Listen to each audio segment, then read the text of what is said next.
Hello everyone, Professor Krislik here. So I wanted to make a video about economic statecraft. We've been talking about different forms of power that exist in foreign policy. And so economic statecraft, the tools of economic power, is really one of the more, I think, interesting ways of thinking about some of the tools that a state has for conducting foreign policy. So this includes sanctions, trade, and simply economic power.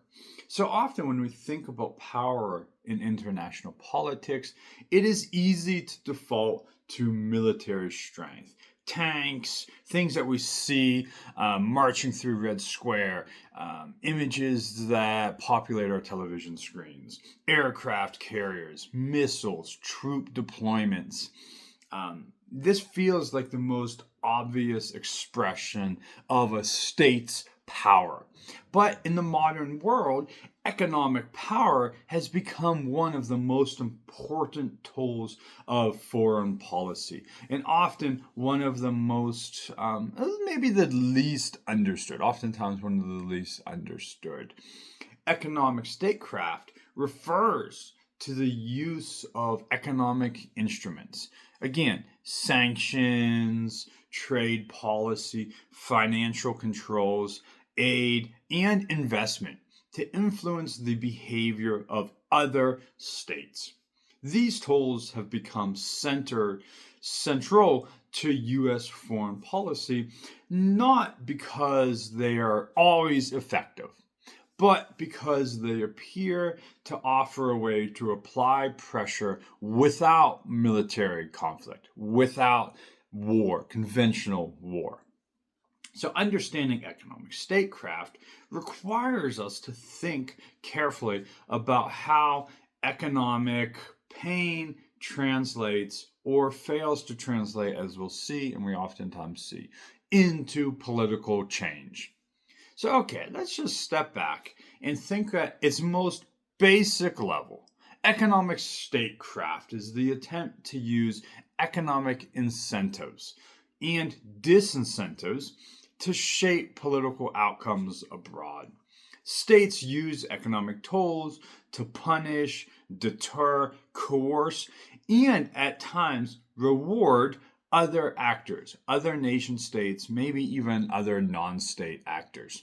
So these tools come in many forms. Sanctions, something we hear a lot in the news today. Sanctions which restrict trade, restrict finance, or restrict access to markets.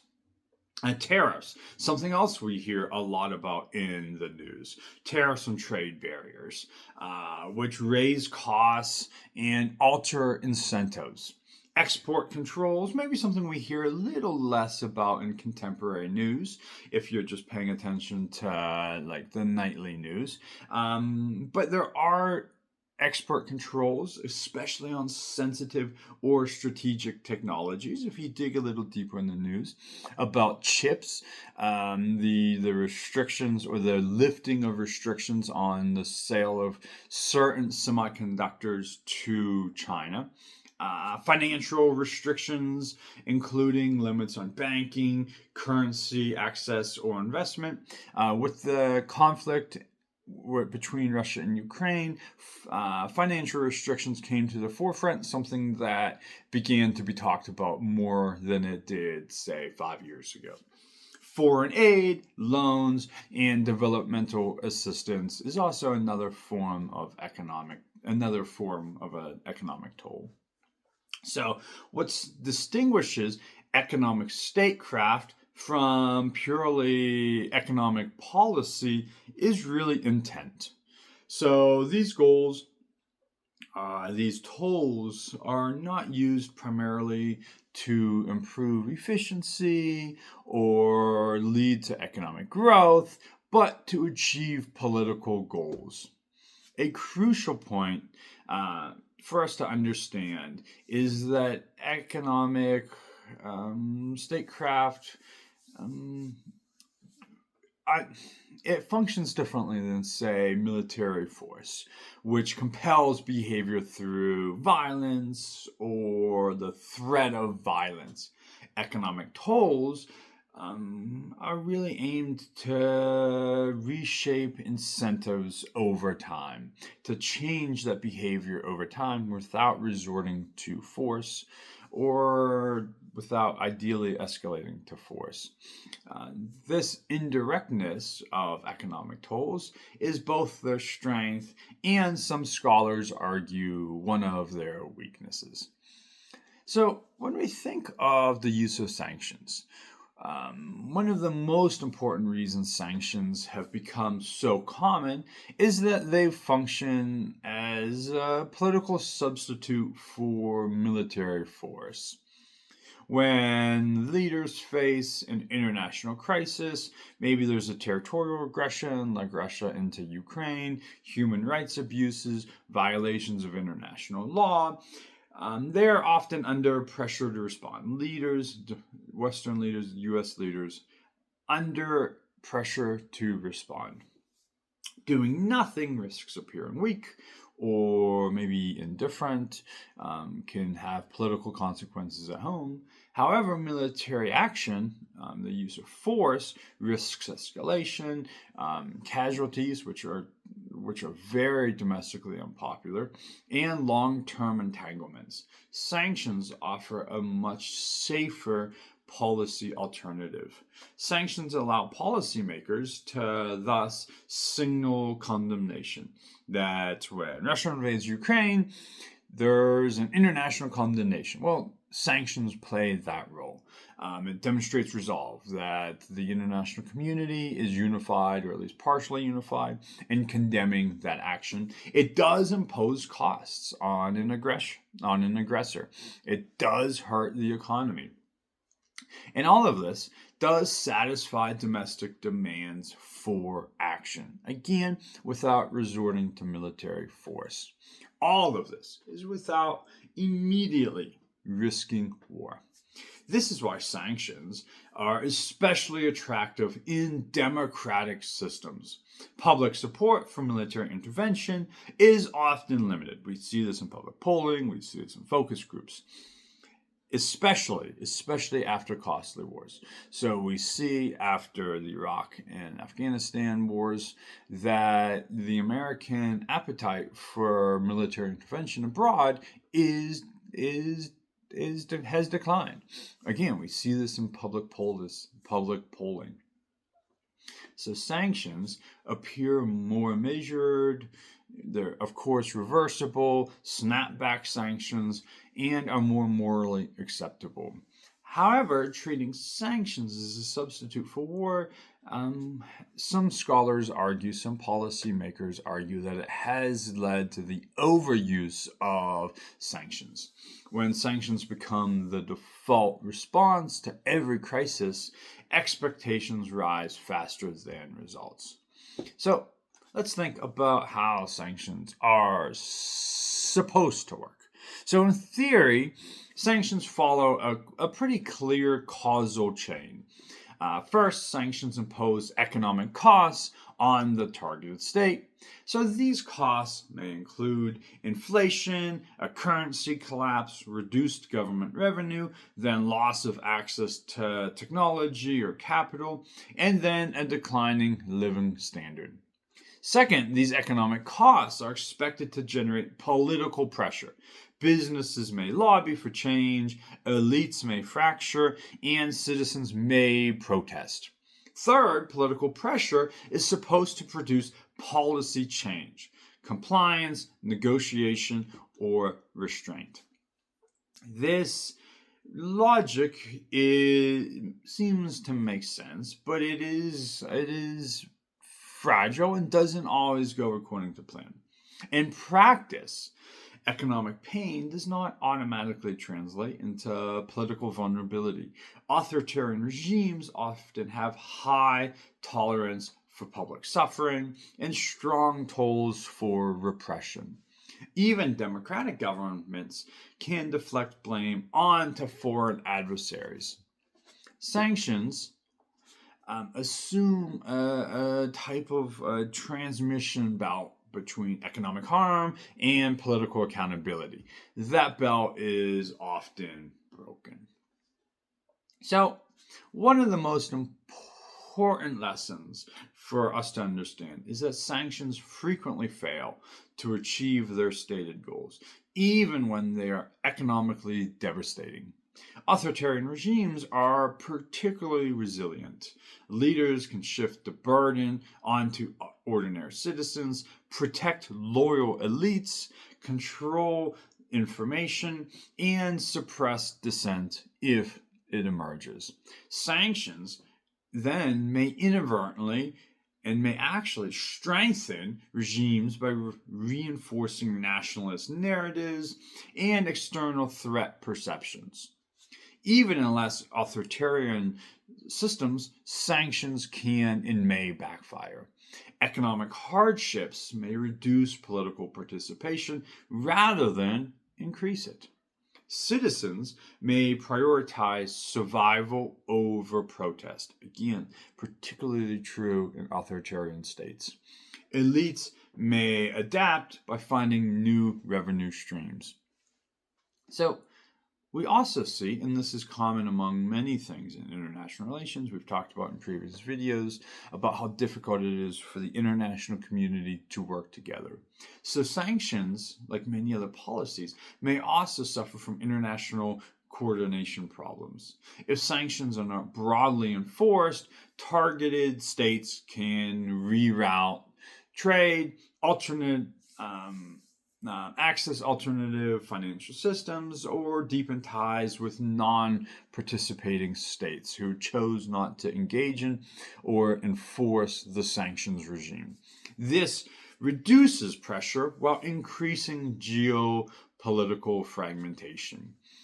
We saw this after sanctions really began to hit Russia after the full-scale invasion of Ukraine, where trade in Kazakhstan skyrocketed because firms were routing goods and products through Kazakhstan, and then they were imported into Russia as a way to get around some of these sanctions. So another major problem with sanctions that scholars highlight and point to is goal ambiguity. Sanctions often imposed with vague or shifting objectives. What are they designed to achieve? Remember, we said if sanctions are the go-to policy, there are more and more and more thousands of sanctions in the world today. So are these sanctions designed to coerce immediate change, deter future behavior, punish past actions, signal moral condemnation? So sometimes when sanctions are being placed, when goals are unclear, sanctions can persist indefinitely without a clear metric for success. So other scholars, other policymakers, and some pundits talk about economic statecraft as also raising serious moral questions, particularly regarding the humanitarian impact. So right now, after the U.S. military action in Venezuela, there's a lot of focus on Venezuela and their weak economy, their depressed economy. And one thing that emerges through these discussions is how the U.S. has had sanctions on the Venezuelan economy for a while now, and how that has impacted average Venezuelans. So broad sanctions can really devastate civilian populations. They can reduce access to food, medicine, and basic services. Inflation hits the poorest the hardest. Health outcomes deteriorate. These effects raise ethical concerns about collective punishment that some scholars point to, some policymakers point to. So as a response, and this isn't always easy to do, but in response, policymakers increasingly rely on targeted, what could be considered like smart sanctions, where these are aimed at individuals, financial institutions, or specific sectors. While these are intended to reduce civilian harm, evidence of their effectiveness is mixed. You would read stories when Bashar al-Assad was still in power in Syria, during the Syrian civil war, where Western states were putting sanctions on Syria. Bashar al-Assad's wife, you would read reports that she was still abroad shopping. So those very targeted sanctions against the Assad family clearly were not working. So when we think of the morality of sanctions, this does create a bit of a paradox. Sanctions are defended as humane and humanitarian alternatives to war, yet they can produce widespread suffering without really achieving political change. The harm is slower and less visible than military violence, but many scholars, policymakers, analysts say there is still some harm there.